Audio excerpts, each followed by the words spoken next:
This is doctor Sunil, plastic and cosmetic surgeon, Usha super speciality hospital, Ongole. ఈరోజు మనం scar revision గురించి తెలుసుకుందాం. స్కార్ రివిజన్ అంటే ఏం లేదండి, మనం చిన్నప్పుడు కానీ లేకపోతే యాక్సిడెంట్గా అయినప్పుడు కానీ కొన్నిసార్లు కాలినప్పుడు కానీ పెద్ద పెద్ద మచ్చలు ఒంట్లో ఫామ్ అవుతుంటాయి. చేతుల మీద కానీ ముఖం మీద కానీ రకరకాల మచ్చలు ఫామ్ అవుతుంటాయి. వీటిని తీసే ప్రక్రియనే స్కార్ రివిజన్ అంటారు. దీనికి ప్లాస్టిక్ సర్జరీలో రకరకాల టెక్నిక్స్ ఉంటాయి.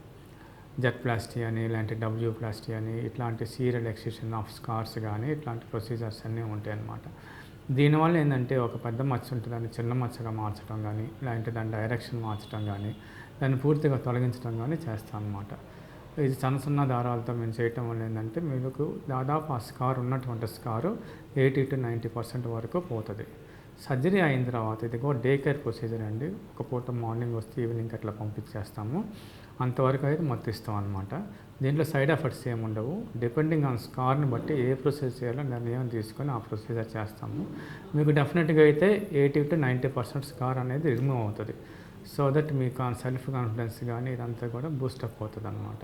ఈ స్కార్ రిమూవల్ సర్జరీ తర్వాత స్కార్ లైట్నింగ్ కోసం మీరు సన్ స్క్రీన్స్ వాడుకోవాల్సి వస్తుంది. అట్లాగే సిలికాన్ బేస్డ్ ఆయింట్మెంట్స్ కూడా వాడుకోవాల్సి వస్తుంది. ఈ స్కార్ రిమూవల్కి రకరకాల ప్రొసీజర్స్ అన్నీ కూడా మన దగ్గర అవైలబిలిటీ ఉన్నాయి. 80 to 90% మంచి రిజల్ట్ వస్తుంది.